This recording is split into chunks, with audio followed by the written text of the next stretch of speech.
مومنو، جب تم نماز پڑھنے کا قصد کیا کرو تو اپنے منہ اور کوہنیوں تک ہاتھ دھو لیا کرو، اور سر کا مسح کر لیا کرو، اور ٹخنوں تک پاؤں دھو لیا کرو، اور اگر جنابت کی حالت میں ہو تو نہا کر پاک ہو جایا کرو، اور اگر بیمار ہو یا سفر میں ہو یا کوئی تم میں سے بیت الخلا سے ہو کر آیا ہو یا تم نے عورتوں سے مقاربت کی ہو،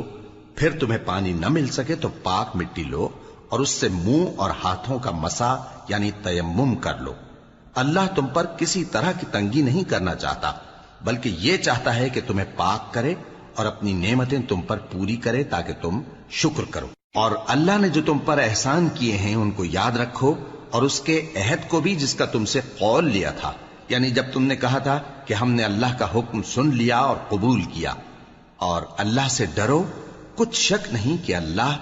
دلوں کی باتوں تک سے واقف ہے۔ اے ایمان والو، اللہ کے لیے انصاف کی گواہی دینے کے لیے کھڑے ہو جایا کرو، اور کچھ لوگوں کی دشمنی تم کو اس بات پر آمادہ نہ کر دے کہ انصاف ہی نہ کرو۔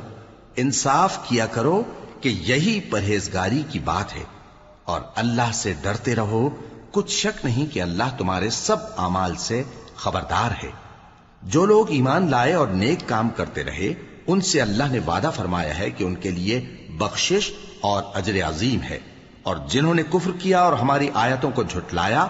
وہ جہنمی ہیں۔ اے ایمان والو،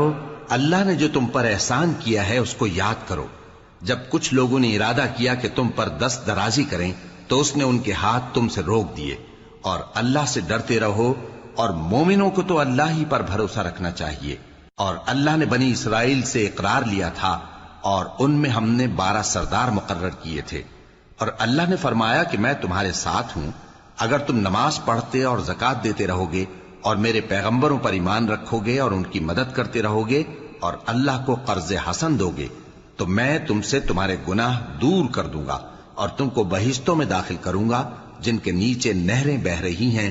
پھر جس نے اس کے بعد تم میں سے کفر کیا تو وہ سیدھے رستے سے بھٹک گیا۔ پس ان لوگوں کے عہد توڑ دینے کے سبب ہم نے ان پر لعنت کی اور ان کے دلوں کو سخت کر دیا۔ یہ لوگ کلمات کتاب کو اپنے مقامات سے بدل دیتے ہیں، اور جن باتوں کی ان کو نصیحت کی گئی تھی ان کا بھی ایک حصہ فراموش کر بیٹھے، اور تھوڑے آدمیوں کے سوا ہمیشہ تم ان کی ایک نہ ایک خیانت کی خبر پاتے رہتے ہو، سو انہیں معاف رکھو اور ان سے درگزر کرو۔ اللہ احسان کرنے والوں کو دوست رکھتا ہے۔ اور جو لوگ کہتے ہیں کہ ہم نصارہ ہیں، ہم نے ان سے بھی عہد لیا تھا، مگر انہوں نے بھی اس نصیحت کا جو ان کو کی گئی تھی ایک حصہ فراموش کر دیا، تو ہم نے ان میں قیامت تک کے لیے دشمنی اور کینہ ڈال دیا، اور جو کچھ وہ کرتے رہے اللہ عنقریب ان کو اس سے آگاہ کر دے گا۔